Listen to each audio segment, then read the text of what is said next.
नमस्कार दोस्तों, कैसे हैं आप लोग? आशा करता हूँ आप बहुत अच्छे होंगे। अकाउंट्स क्लब में आपका बहुत-बहुत स्वागत है। दोस्तों, आज का हमारा वीडियो जीएसटी रिकन्सिलिएशन से रिलेटेड है। दोस्तों, जैसे कि आप जानते ही हैं कि हमारा टैक्स ऑडिट का जो लास्ट डेट है वो है 30 सितंबर और हमारा जीएसटी ऑडिट का जो लास्ट डेट होता है वो है 31 दिसंबर। पर हमारे लिए जीएसटी का रिकन्सिलिएशन करना टैक्स ऑडिट रिपोर्ट देने से पहले बहुत ही इंपॉर्टेंट हो जाता है, क्योंकि मान लीजिए अगर हमने जीएसटी का रिकन्सिलिएशन नहीं किया और हमने टैक्स ऑडिट अपना करवा लिया और हमें बाद में अगर पता चलता है कि हमारा जो सेल है वो हमारे जीएसटी के पोर्टल से मैच नहीं है या हमने कोई डेबिट नोट की एंट्री करना भूल गए हैं, तो सोचिए हम अपना टैक्स ऑडिट जो करवा चुके हैं उस ऑडिट के रिपोर्ट में हम उस अमेंडमेंट को नहीं कर पाएंगे। इसीलिए टैक्स ऑडिट करवाने से पहले हमें जीएसटी का रिकन्सिलिएशन जरूर कर लेना चाहिए। तो इसके लिए हम क्या करेंगे, हम सबसे पहले एक्सेल में हम डेटा तैयार करेंगे। उसके बाद उस डेटा को हम पोर्टल के साथ मैच करेंगे और इसके साथ ही जीएसटी रिकन्सिलिएशन के साथ भी एक चीज और बहुत जरूरी होती है जो हमें चेक करना चाहिए, जो कि इस वीडियो के लास्ट में आपको बताऊंगा, इसलिए वीडियो को आखिरी तक देखिएगा। वीडियो आपके लिए बहुत ही यूजफुल होने वाली है। तो चलिए मैं एक्सेल का शीट ओपन कर लेता हूं। तो इस तरह से मैंने एक शीट बनाई है जीएसटी रिकन्सिलिएशन का, जो मैं पर्सनली करता हूं। इसमें सबसे पहले हम रिकन्साइल करेंगे अपने सेल को। ये मेरा जो डेटा है, ये जो मेरे क्लाइंट है वो है क्वार्टरली फाइलर है, इसलिए मैंने क्वार्टरली वाइज सेल यहाँ पे लिखा है। अगर आपके मंथली सेलर है तो आपको यहाँ पे मंथ वाइज हर मंथ का आपको सेल लिखना है। तो सबसे पहले हम जो रिकन्साइल करेंगे अपने डेटा को वो करेंगे जीएसटीआर 1 को 3B के साथ। तो ये डेटा आपको कहां से मिलेगा? ये आपको हर मंथ का जीएसटीआर 1 का रिटर्न की कॉपी आपको अपलोड करना है और हर मंथ की जीएसटीआर 3B की कॉपी आपको अपलोड करना है और उससे आपको डेटा यहाँ पे लिखना है, जैसे कि टैक्सेबल अमाउंट कितना है, सीजीएसटी कितना है, आईजीएसटी कितना है, सीजीएसटी कितना है, एसजीएसटी कितना है। उसी प्रकार as per 3B GSTR 3B taxable amount कितना है, आईजीएसटी कितना है, सीजीएसटी कितना है, एसजीएसटी कितना है। तो आप देखेंगे कि आपका जो भी टैक्सेबल अमाउंट आता है, जो भी आपने जीएसटीआर 1 में पे किया है उसको यहाँ पे लिखना है और टोटल सम करना है, और आपका जीएसटीआर 3B में जो रिटर्न फाइल किया है उसमें क्या आपका सेल किया हुआ है उसका डिटेल यहाँ पे लिखना है और उसका सम करना है। इसके बाद इन दोनों को यहाँ पे आप एज अ डिफरेंस यहाँ पे एक अलग से कॉलम एक बना सकते हैं, difference as a GSTR 1 and GSTR 3B। यहाँ पे एक फॉर्मूला लगा दीजिए यहाँ पे प्लस और माइनस का। तो आप देखेंगे कि हमारा यहाँ पे कोई भी किसी भी प्रकार का कोई भी डिफरेंस नहीं है और ये डिफरेंस 1 रुपए का होना भी नहीं चाहिए, क्योंकि जब हम जीएसटीआर 1 फाइल करते हैं तो जीएसटीआर 1 फाइल करने के बाद वो डेटा ऑटोमेटिकली ही जीएसटीआर 3B में ऑटो पॉपुलेट हो जाता है। तो अगर अगर हम उसमें कोई मैनुअली चेंज करेंगे तभी वो चेंज होगा, अदरवाइज यहाँ पे हमारा कोई चेंजेस नहीं आना चाहिए। तो जैसे ही आपका जीएसटीआर 1 3B से मैच हो जाए उसके बाद आपको आपका बुक्स है उसके साथ मैच करना है। आपका बुक्स मीन्स आपने जो भी टैली में अगर आप डेटा अपना मेंटेन करते हो या बीजी में डेटा मेंटेन करते हो तो उसमें जो शो हो रहा है उस डेटा को आपको यहाँ लिखना है। वो डेटा आपको कहाँ से मिलेगा? आप जीएसटीआर 3B जब वहां पे रिटर्न ओपन करेंगे तो वहां से आपको मिल जाएगा। अगर क्वार्टरली फाइल है तो क्वार्टरली वाइज आप यहाँ पे अपना सेल लिख लीजिए, और अगर मंथली फाइल है मंथली आप मंथली फाइल है तो मंथली वाइज यहाँ पे अपना सेल आईजीएसटी सीजीएसटी एसजीएसटी का डिटेल यहाँ पे लिख लीजिए। तो जैसे कि मैंने यहाँ पे अपना डिटेल लिखा है और इसके बाद अब इस बुक्स को यहाँ पे हम मैच करेंगे 3B रिटर्न के साथ। तो आप देखेंगे कि यहाँ पे अगर जीएसटीआर 1 और 3B में मैं अपने बुक्स और 3B में डिफरेंस देखूं तो कुछ पैसे का फर्क आ रहा है। तो ये ठीक है, इतना पैसे का फर्क आता है, कोई इसमें कोई मेजर इशू नहीं है ये। तो ये इस तरीके से आप अपना जीएसटीआर 1 जीएसटीआर 3B और बुक्स के साथ अपना सेल्स का डेटा रिकनसाइल करेंगे। तो इस तरीके से हमारा क्या है, सेल्स रिलेटेड जो डेटा है वो रिकनसाइल हो गया। अब यहाँ पे आप देखेंगे टैक्सेबल अमाउंट जो हमारे एज पर बुक्स जो दिख रहा है यही ये हमारा क्या है, प्रॉफिट एंड लॉस के क्रेडिट साइड में हमारा ये अमाउंट शो हो रहा होगा, और इस अमाउंट को हमको जो जीएसटी की पोर्टल है उसके साथ भी हमें मैच करना है। तो मैं आपको दिखाऊंगा कि इसको जीएसटी के पोर्टल में कहाँ पे देखना है। तो इस तरीके से हमारा सेल का आप रिकनसाइल कर सकते हो। इसके नीचे आते हैं, ये मेरा क्वार्टरली फाइलर है इसलिए मैं यहाँ पे आईएफएफ जो फाइल करते हैं हर मंथ का वही सेल यहाँ पे लिखा हूँ और यही सेल जाके ऊपर मैंने यहाँ पे शो किया है। इसके बाद हमको अपना रिकंसाइल करना है आईटीसी को। तो आईटीसी को कैसे रिकंसाइल करेंगे हम यहाँ पे एज पर बुक एक कॉलम बना लेंगे और यहाँ पे वही अपना आईजीएसटी कितना हमने आईटीसी अवेल किया है, सीजीएसटी कितना अवेल किया है, एसजीएसटी कितना अवेल किया है, मंथ वाइज है तो आप मंथ वाइज पूरा बनाएंगे। ये एज पर बुक आपके डेटा में जो शो हो रहा होगा वो लिखना है आपको यहाँ पे। उसके बाद हमारे पे यहाँ पे एज पर 3B में हमने कितना क्लेम किया आईटीसी वो यहाँ पे लिखना है। तो इस तरीके से आप यहाँ पे मंथ वाइज लिख लेंगे अपने जीएसटी 3B के आईटीसी को।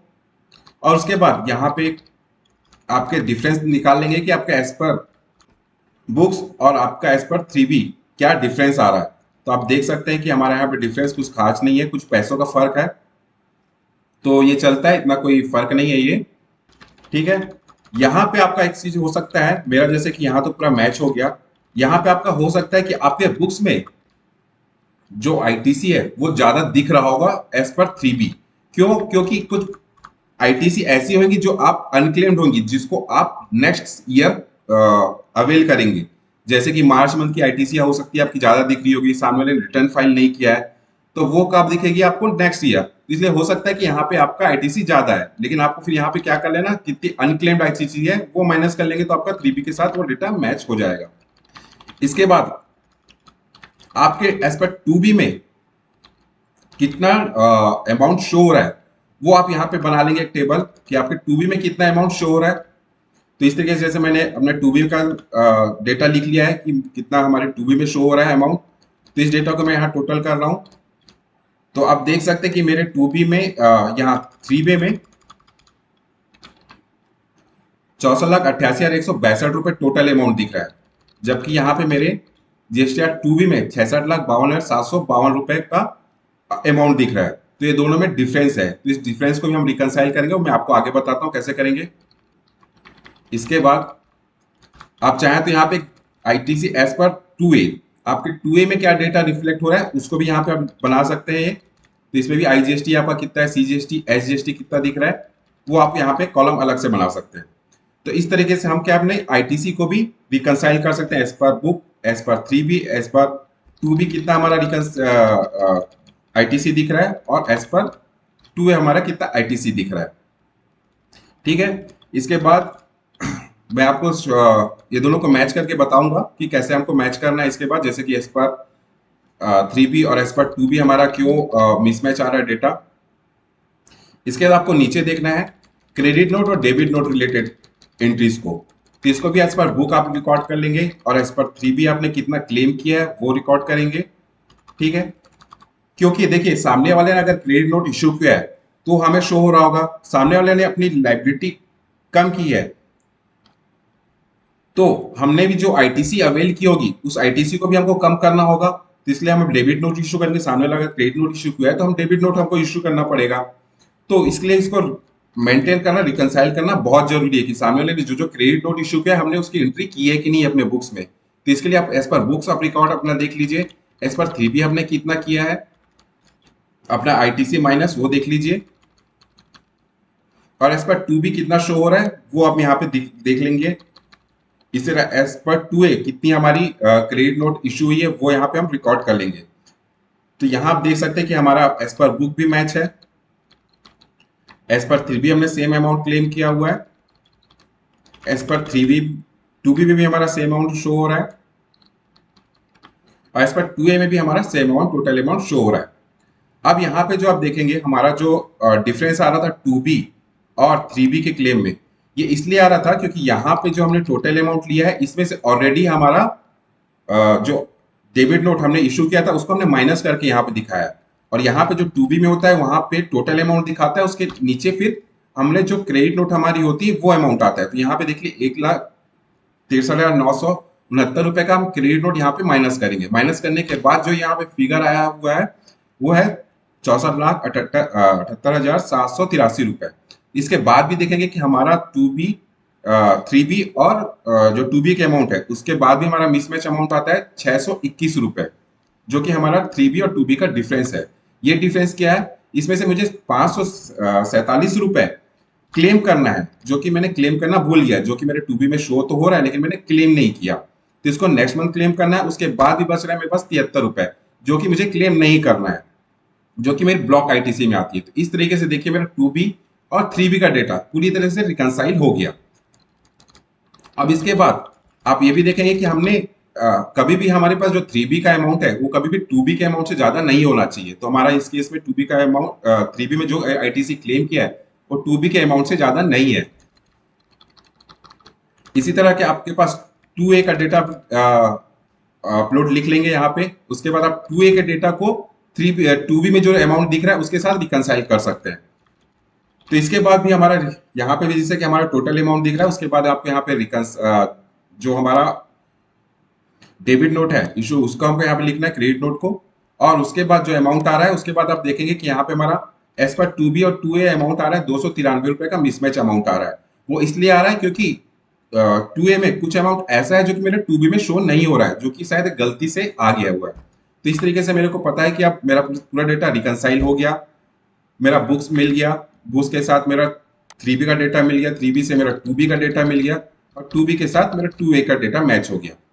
तो इस तरीके से हमारा आईटीसी रिलेटेड पार्ट भी कंप्लीट होता है। इसके बाद हमने क्रेडिट नोट डेबिट नोट भी रिकंसाइल कर लिया। इसके बाद एक चीज जो और आपको रिकंसाइल करनी है वो है आरसीएम रिलेटेड एंट्रीज को। मेरे केस में तो आरसीएम नहीं है, लेकिन आपके पास ट्रांसपोर्टर ऐसे ट्रांसपोर्टर होंगे जिसके ऊपर आपको आरसीएम पे करना है। तो ये आपको देखना है कि एज पर बुक्स आपने कितना आरसीएम रिकॉर्ड किया और एज पर 3B में आपने कितना अमाउंट शो किया हुआ है, उस पर आरसीएम पे किया। तो इसको आपको रिकंसाइल करना है। इसके साथ बहुत लोग इसमें कुछ लोग गलती ये करते हैं कि मान लीजिए आपके पास नहीं है, आपके पास कुछ ट्रांसपोर्टर की एंट्री आपको नहीं पता, तो आपको कम से कम अपने जीएसटी का जो डेटा है उसको ओपन करके देखना चाहिए कहीं कोई ट्रांसपोर्टर का ऑटो पॉपुलेट तो नहीं हो रहा है अपने डेटा। क्योंकि अगर जो भी अमाउंट ऑटो पॉपुलेट हो रहा है उस पर अगर आपने आरसीएम पे नहीं किया तो बाद में आपको नोटिस आने के चांसेस है। तो इसलिए आपको कम से कम वो अमाउंट आपको देखना चाहिए। तो चलिए इस तरीके से हमने अपने डेटा को टोटल एक्सेल में हमने करा लिया, रिकंसाइल कर लिया। अब इस डेटा को हम अपने जीएसटी के पोर्टल के साथ मैच करते हैं। तो चलिए मैं ओपन करता हूं अपना जीएसटी का पोर्टल। तो ये आ गया हम जीएसटी के पोर्टल पे। जीएसटी के पोर्टल पे यहाँ आने के बाद आपको आना है सर्विसेज में। सर्विसेज में आपको आना है रिटर्न में। रिटर्न के बाद आपको यहाँ आना है tax liability and ITC comparison में। इस पे आपको क्लिक करना है। इसका जिस फाइनेंशियल ईयर का डेटा हमको देखना है उस डेटा को सिलेक्ट कर लेंगे। तो अभी हम देख रहे हैं फाइनेंशियल ईयर 22-23 का, इसको सर्च करेंगे। इसके बाद हम देखते हैं यहाँ सबसे पहले हमारा difference in liability declare and paid. तो इसको हम यहाँ पे प्लस पे करेंगे तो ये ओपन हो जाएगा। अब यहाँ पे हम देखते हैं कि एज पर इसमें दिख रहा है कि liability as per GSTR 1 total amount हमारा दिख रहा है 48,55,932 रुपए का। तो हमने एक्सेल शीट में एक बार देख लेते हैं। तो यहाँ आप देख सकते हैं कि हमने GSTR 1 में हमारा जो डेटा है 48,55,932 रुपए 20 पैसा। तो ये हमारा डेटा यहाँ पे मैच हो रहा है। GSTR 1 पे हमने जो फाइल किया है उसमें हमने जो अपनी लाइबिलिटी डिक्लेयर की है 48,55,932 रुपए 20 पैसा। यहाँ पे हमारे पोर्टल में भी दिखा रहा है हमारी लाइबिलिटी है 48,55,932 रुपए 20 पैसा। ठीक है, इसका डिटेल अगर आपको देखना है देखिए यहाँ पे छोटा सा एरो बना हुआ है, इस पे आप क्लिक करेंगे तो आप यहाँ पे आईजीएसटी, सीजीएसटी, एसजीएसटी इसको भी आप एक्सपैंड कर सकते हैं। ठीक है, इसके बाद liability paid as per GSTR 3B हमने कितनी लाइबिलिटी पे की है। तो यहाँ दिखा रहा है 48,55,932 रुपये 20 पैसा। हमारे यहाँ पे भी आईटीसी जो हमने अवेल किया है, पे किया है 3B में 48,55,932 रुपये 20 पैसा। तो यहाँ हमारा देख सकते हैं पूरा हमारा मैच है 100%। तो अब यहाँ पे कोई गलती की चांस नहीं है। तो हमने जो रिकंसिलेशन किया है वो सही है। इसके बाद हम देखते हैं कि tax liability and ITC summary को यहाँ पे हम क्लिक करते हैं। तो यहाँ पे आप देखेंगे एज पर GSTR 1 हमारी जो लाइबिलिटी थी 48,55,932 रुपए, ये हमारे GSTR 3B में दिखा रहा है कि हमने कितनी लाइबिलिटी बुक की है, वो भी हमारा यहाँ पे हो गया। यहाँ पे हमारा आईटीसी रिलेटेड डिटेल शो हो रहे हैं, वो यहाँ पे हमको देखना है। तो एज पर 3B हमारा टोटल दिखा रहा है। तो देखिए यहाँ पे हमारा आईटीसी जितना हमें अवेल किया है और जितना हमारे पोर्टल में दिख रहा है, तो यहाँ पे हमारे पास 621 रुपए का डिफरेंस, मतलब हमने 621 रुपए कम आईटीसी अवेल किया है। जैसा कि हमने यहाँ पे आईटीसी का अपना कैलकुलेशन किया था उसमें भी हमारे यहाँ पे वही आ रहा है कि हमने 621 रुपए 2B में जो अमाउंट शो हो रहा है उस अमाउंट से 621 रुपये हमने कम आईटीसी अवेल किया हुआ है। तो हमारा आईटीसी रिलेटेड भी रिकैंसिलेशन कंप्लीट हो गया। तो हमारे पोर्टल में भी सेम अमाउंट शो हो रहा है। ओके, इसके बाद आपको यहाँ पे आना है tax liability due to reverse charge में। तो यहाँ देख सकते हैं कि मेरे केस में कोई भी रिवर्स चार्ज यहाँ पे शो नहीं हो रहा है। अगर आप यहाँ देखेंगे कि आपके केस में कोई ऑटो पॉपुलेटेड हो रहा है रिवर्स चार्ज, तो वो आपको वहां पे अपने बुक्स में भी उसको रिकॉर्ड करना है और उस पर आपको आरसीएम पे करना है। अगर ऐसा नहीं करेंगे तो क्या होगा, हमारा जीएसटी का जो पोर्टल है वो बुरा मान जाएगा और इसका कंप्लेन जीएसटी ऑफिसर को कर देगा। और बाद में जीएसटी ऑफिसर आपको एक लेटर लिखेंगे, उसके बाद आपको आरसीएम पे करना ही होगा और उसके ऊपर आपको इंटरेस्ट भी पे करना पड़ जाएगा। तो इस चीज का आपको ध्यान रखना है। अब आते हैं हमारे, तो इस तरीके से हमने यहाँ पे देख लिया जीएसटी पोर्टल के साथ हमने अपना सेल्स के फिगर जो भी हमारे डिक्लेयर आउटपुट जो भी हमारा बनता है उसको हमने मैच कर लिया, हमने इनपुट को भी अपने मैच कर रिकंसाइल कर लिया। ठीक है, इसके बाद अब यहाँ पे सामने आते हैं हम डैशबोर्ड पे। अब यहाँ पे देखेंगे, नीचे आएंगे तो यहाँ पे फाइनेंशियल 22-23 का दिखा रहा है हमारा जो टर्नओवर। इस टर्नओवर को हम देखेंगे कि हमारे बुक्स के साथ मैच हो रहा है कि नहीं हो रहा है। तो यहाँ पे देख सकते हैं 2,61,01,254 रुपये 30 पैसा दिखा रहा है। तो यहाँ पे हमारा जो दिखा रहा है टर्नओवर शो हो रहा है 2,61,01,254 रुपये 30 पैसा। तो हमारा सेल्स जो है वो परफेक्ट हमारा मैच है जीएसटी पोर्टल के साथ। तो ये चीजें आपको कर लेनी है। इसके साथ ही मैंने आपको बताया था एक चीज जो आपको जरूरी है और बहुत जरूरी है जो कि आपको करना चाहिए, वो मैं आपको बताता हूं। दोस्तों, इसके बाद आपके बुक्स को मैच करना है जीएसटी के इलेक्ट्रॉनिक क्रेडिट लेजर के साथ। तो वो कैसे मैच करेंगे, तो यहाँ पे आपको ना सर्विसेज पे जाना है, लेजर्स पे, और यहाँ पे ओपन करना है इलेक्ट्रॉनिक क्रेडिट लेजर।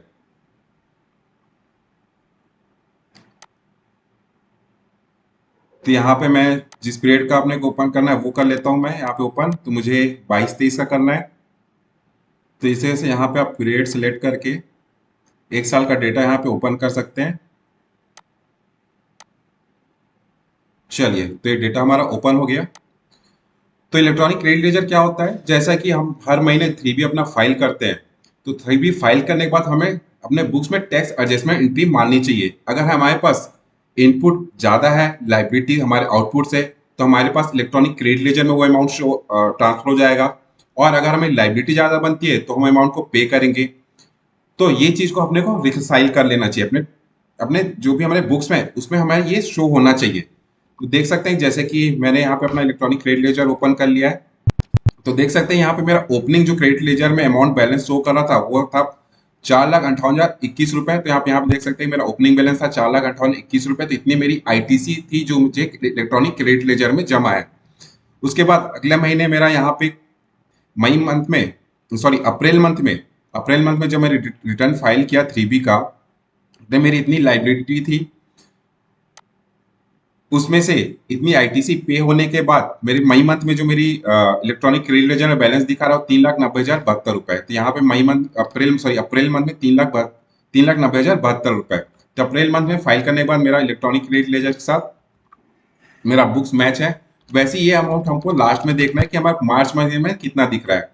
तो यहाँ पे मैं सीधा मार्च महीने में आता हूँ। तो इस तरीके से मैंने हर महीने का अपना टैक्स एडजस्टमेंट एंट्री मार के इसको इलेक्ट्रॉनिक क्रेडिट लेजर के साथ मैच किया हुआ है। तो यहाँ देख सकते हैं कि लास्ट में मेरा मार्च महीने में जो इलेक्ट्रॉनिक क्रेडिट लेजर में बैलेंस बच रहा है वो दिख रहा है 7,20,874 रुपए। तो यहाँ पे भी हमारा दिख रहा है 7,20,874 रुपए। और इसके साथ ही आपको एक चीज और देखना है यहाँ पे कि अगर आपके पास अनक्लेम्ड आईटीसी है, मतलब कुछ आईटीसी ऐसी होंगी जो कि आपको नेक्स्ट ईयर में अवेल करना है, नेक्स्ट ईयर में लेना है, तो वो आईटीसी भी आपको यहाँ पे शो होनी चाहिए। अगर ऐसी कोई आईटीसी होगी तो देख सकते हैं यहाँ पे मेरे अनक्लेम आईटीसी में दिख रहा है 12,314 रुपए, जो कि मेरे सप्लायर ने अभी रिटर्न फाइल नहीं किया है। तो इस तरीके से आपको अपना डेटा मेंटेन करना चाहिए। कुछ लोग होते हैं जो कि ये नहीं करते हैं, वो ड्यूटी एंड टैक्सेस में ही वो जीएसटी का अमाउंट आपस में एडजस्ट होते रहते हैं और उसको इस तरीके से शो ऑफ नहीं करते, जबकि इसको इस तरह से बाइफर्केशन करके शो करना चाहिए। तो अगर मैं आपको अपना सीजीएसटी एसजीएसटी का लेजर भी दिखाऊं यहाँ पे,